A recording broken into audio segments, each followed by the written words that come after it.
चलिए दोस्तों, आज हम लोग ट्वेल्थ क्लास फिजिक्स का एक टॉपिक देखेंगे। यह टॉपिक होगा वैद्युत आवेश इलेक्ट्रॉन का सिद्धांत।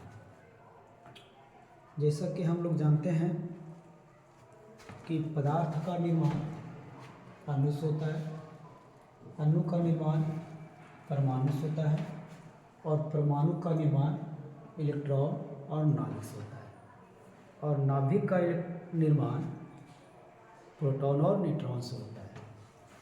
तो विद्यार्थी, ये बहुत ही अच्छा टॉपिक है और इसमें हम पढ़ेंगे इलेक्ट्रॉन का नेचर। इलेक्ट्रॉन इतना अच्छा है कि इससे ही अणु परमाणु का निर्माण हुआ है। तो देखते हैं यहाँ पे क्या होता है, समझने का प्रयास करेंगे कि जो परमाणु होता है वो गोल होता है। ये सबसे पहले रदरफोर्ड जी बताए थे और परमाणु का नामकरण 1803 ईस्वी में डाल्टन जी दिए थे। बहुत सारे परमाणु को जब मिलाते हैं तो अणु बनता है और बहुत सारे अरबों खरबों अणु को मिलाते हैं तो पदार्थ बनता है। इसमें हम देखेंगे अब फिगर द्वारा। तो चलिए हम लोग फिगर की दृष्टि से, ये फिगर है, हम लोग देखा कि परमाणु गोल होता है और रदरफोर्ड ये भी बताए थे कि परमाणु का अधिकांश जगह खाली होता है। तो इलेक्ट्रॉन जो होती है ये अपने कक्षा में घूमते रहता है और इसके नाभिक में प्रोटॉन प्लस न्यूट्रॉन होता है। अब देखिए, ये जो इलेक्ट्रॉन होती है इस नाभिक से बंधा हुआ होता है और इतना मजबूत बंधन के साथ बंधा हुआ होता है कि ये इलेक्ट्रॉन अपनी कक्षा से हिल नहीं सकता है। इस इलेक्ट्रॉन को ही बंधन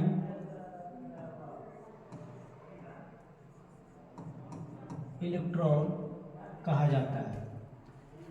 अब दोस्तों यहाँ पे ये समझेंगे कि इस इलेक्ट्रॉन की जो संख्या है और इस परमाणु के नाभिक में जो प्रोटॉनों की संख्या है वो दोनों इक्वल होता है, लेकिन दोनों का साइन उल्टा होता है।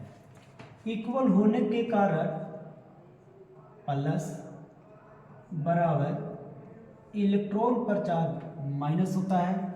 यही कारण परमाणु उदासीन होता है।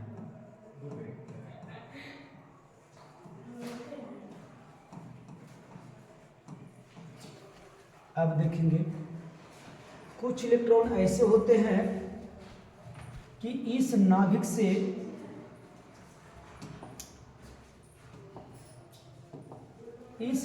से बंधे हुए नहीं होते और इस नाभिक को स्वतंत्र इलेक्ट्रॉन कहा जाता है। ऐसा पहले नहीं दिखाता। स्वतंत्र इलेक्ट्रॉन कहा जाता है, या इसी को देखा जाए तो फ्री इलेक्ट्रॉन कहा जाता है, या इसी को देखा जाए तो मुक्त इलेक्ट्रॉन कहा जाता है।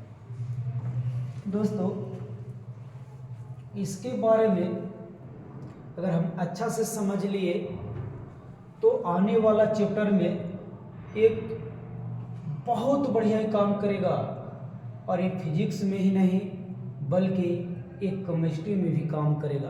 आपको लग रहा होगा कि सर फिजिक्स पढ़ा रहे हैं तो इलेक्ट्रॉन प्रोटॉन फिजिक्स में कहाँ से आ गई, केमिस्ट्री का वर्ड है, लेकिन ऐसा नहीं। मॉडर्न फिजिक्स में जाएंगे तो इसका और विस्तार से मिलेगा। तो दोस्तों अब देखिए, ये जो स्वतंत्र इलेक्ट्रॉन होता है ये नाभिक से बंधा हुआ नहीं होता है, इसीलिए इसे स्वतंत्र इलेक्ट्रॉन कहा जाता है। और ये इलेक्ट्रॉन जो होती है वो नाभिक से बंधा होता है।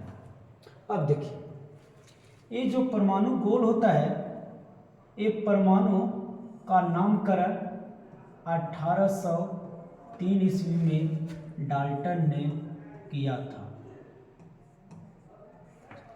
इसके बाद देखिए, मैं बताना क्या चाह रहा हूँ, यहाँ पर हम समझने का प्रयास करेंगे कि ये जो इलेक्ट्रॉन होती है, ये जो इलेक्ट्रॉन होती है ये विद्युत धारा में और न ही ऊष्मा की प्रवाह में भाग नहीं लेता है। इसे ऊष्मा मिलने पर इलेक्ट्रॉन गतिशील होना चाहता है, लेकिन नाभिकीय बंधन के कारण गतिशील नहीं होता है। जबकि स्वतंत्र इलेक्ट्रॉन को हल्का भी ऊष्मा मिल जाए तो इतना तीव्र गति से गमन करता है कि जैसे कोई गैस घर में खुल जाए और तेजी से गमन करता है, उस तरीका से गमन करता है। यही कारण है कि इस इलेक्ट्रॉन विद्युत धारा के प्रवाह में सबसे बड़ा इसका रोल बड़ा होता है। अब देखिए, यहाँ से हम देखेंगे, यहाँ से क्या देखेंगे कि जो धातु होती है उसमें स्वतंत्र इलेक्ट्रॉन पाया जाता है, और जो अधातु होता है उसमें बंधन इलेक्ट्रॉन पाया जाता है। तो देखिए, हमसे कोई सवाल पूछेगा कि अधातु में विद्युत धारा की प्रवाह नहीं होती है जबकि धातु में विद्युत धारा की प्रवाह होती है। इसका कारण है कि इसमें बंधन इलेक्ट्रॉन होता है और बंधन इलेक्ट्रॉन अपनी कक्षा को छोड़कर नहीं गतिशील हो सकता है, जबकि जो स्वतंत्र इलेक्ट्रॉन होता है वो नाभिक से बंधा हुआ ही नहीं रहता, जिसके कारण चलता है। अब देखेंगे, अब हमको क्या देखना है, थोड़ा सा ये बेसिक था, हमने आपको बता दिया। थोड़ा सा मैं इसको साइड में करता हूँ।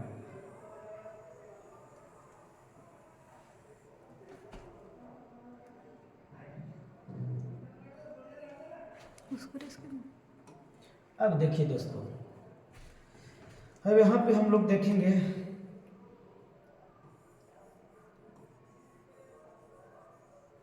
अब यहाँ पे समझने का प्रयास करें। ये डबल हम पदार्थ लेते हैं, ये डबल पदार्थ है, डबल पदार्थ की चर्चा करते हैं। और ये जो पदार्थ होती है, हम पहले ही बताया, उदासीन होता है। इसमें प्रोटॉन और न्यूट्रॉन होता है, इलेक्ट्रॉन चक्कर लगाती है। इसमें प्रोटॉन और न्यूट्रॉन होता है और इलेक्ट्रॉन चक्कर लगाती है। देखा गया इसकी जो संख्या होती है ये बराबर होता है, फर्क इतना ही है कि प्लस होता है माइनस होता है। इसमें भी देखा जाए तो इलेक्ट्रॉनों की संख्या बराबर होती है, इसमें प्लस होता है और इसमें माइनस होता है। लेकिन किसी कारणवश अगर इससे हम इलेक्ट्रॉन निकाल करके इसमें चला जाता है तो इसमें प्रोटॉन जो होती है इलेक्ट्रॉन से बढ़ जाता है, जबकि इसमें देखा जाए जो प्रोटॉन होता है वो इलेक्ट्रॉन से कम जाता है। ऐसे स्थिति में ये क्या होता है, इस पर धन आवेश हो जाती है और इस पर ऋण आवेश हो जाती है। इसका अर्थ हुआ कि जिस पदार्थ में प्रोटॉनों की संख्या अधिक होगी उसमें धन आवेश होगा, और जिस पदार्थ में प्रोटॉनों की संख्या कम होगी वह ऋण आवेश होगा। तो इस तरीका से हमने ये भी देखा कि आवेश दो तरह का हुआ, धन आवेश और ऋण आवेश। थोड़ा सा आगे बढ़ते हैं। अब यहाँ पे हम देखेंगे कि ये जो प्रोटॉन होती है या जो ये इलेक्ट्रॉन होता है, तो इलेक्ट्रॉन के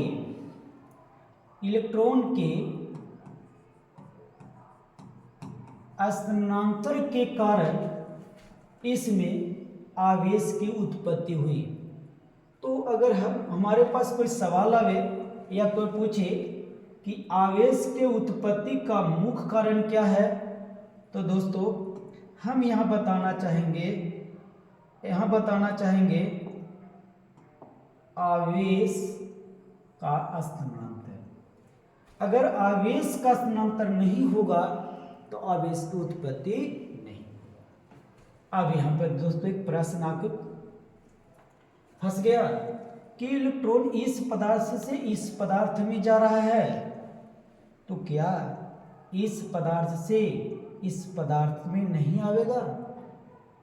यह वीडियो मैंने एक और बनाया हूँ, उसको जाकर देख लेंगे और उसमें मैं वर्णन किया हूँ कि किस पदार्थ से प्लस आवेश, किस पदार्थ से इलेक्ट्रॉन निकलेगा और किस पदार्थ में इलेक्ट्रॉन नहीं निकलेगा, उसके बारे में बताया हूँ, देख लीजिएगा। अब देखिए दोस्त, यहाँ से इलेक्ट्रॉन निकला तो मैं बताना चाहता हूँ कि अगर यहाँ से एक इलेक्ट्रॉन निकला तो प्लस आवेश इस पर माइनस आवेश 1 हुआ और इस पर प्लस आवेश 1 हुआ। अगर इसमें से इलेक्ट्रॉन 2 को निकलेगी, 2 प्लस होगा 2 माइनस होगा, 3 इलेक्ट्रॉन निकलेगा, 3 प्लस होगा 3 माइनस होगा।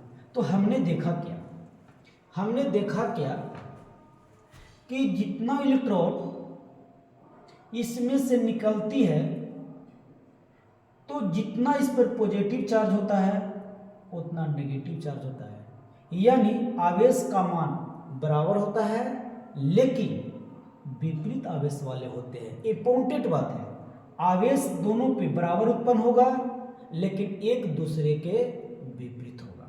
चलिए अभी देख लीजिए, पिछला बात में भी मैंने जानने का प्रयास किया कि जितना इसमें प्रोटॉन होता है उतना ही इलेक्ट्रॉन होता है, कारण परमाणु उदासीन होता है। अब थोड़ा सा एक चीज और सीखेंगे, इसमें जो इलेक्ट्रॉन होती है तो पता चल रहा होगा कि किसी विधि द्वारा इलेक्ट्रॉन को निकाल रहे हैं, तो प्रश्न बनता है कि प्रोटॉन क्यों नहीं निकलता है, इलेक्ट्रॉन ही क्यों निकलता है। तो थोड़ा सा समझने का प्रयास करेंगे। जो इलेक्ट्रॉन होती है उस इलेक्ट्रॉन को गतिशील करने के लिए इसे ऊर्जा मिल जाता है, लेकिन ये जो प्रोटॉन होता है इसे गतिशील करने के लिए जितना इसको गतिशील होने के लिए ऊर्जा होनी चाहिए उतना ऊर्जा इसको मिल नहीं पाता है। यानी ऐसे समझा जाए कि आज तक इसके लिए उतना ऊर्जा बना ही नहीं है, संसार में है ही नहीं कि प्रोटॉन को गतिशील करते हैं। अब यहाँ पे देखिए, ये जो परमाणु होता है इसका अधिकांश भाग खाली होता है और इसका जो भार होती है वो नाभिक में होता है, यानी परमाणु का भार नाभिक में होता है, इसका द्रव्यमान इसी पर निर्भर करता है। थोड़ा सा एक बात और चर्चा कर दूं, ये जो परमाणु की हम चर्चा कर रहे हैं ये संसार में स्वतंत्र अवस्था में नहीं पाया जाता है, लेकिन यह रासायनिक अभिक्रिया में भाग लेता है। लेकिन अणु जो होता है, अणु के बारे में कल्पना किया जाए तो ये संसार में स्वतंत्र अवस्था में रहता है लेकिन रासायनिक अभिक्रिया में कभी भाग नहीं लेता है। तो अणु और परमाणु, अब यहाँ पर एक नया बात आके फिर पैदा होता है कि ये परमाणु भाग ले रहा है और ये स्वतंत्र अवस्था में नहीं है, ये भाग नहीं ले रहा है लेकिन ये स्वतंत्र अवस्था में है।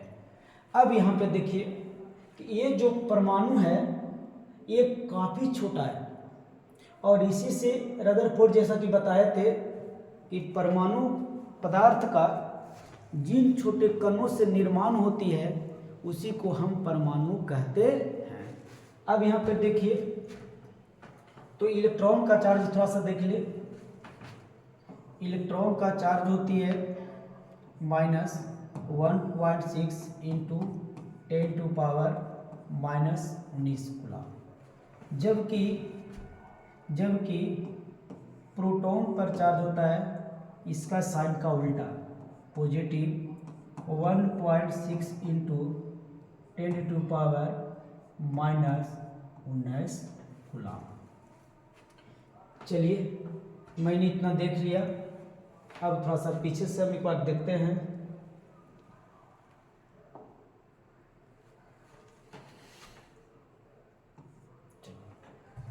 यहाँ पर इसके बारे में हम चर्चा कर ले।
चलिए, इसके बारे में हमने देखा। छोटा वीडियो था। आप लोग बार बार इस वीडियो को देखेंगे, आगे पीछे करके देखेंगे। और जो भी मैंने बताया सिर्फ परमाणु के बारे में था। आज की वीडियो यहीं तक। Thank you.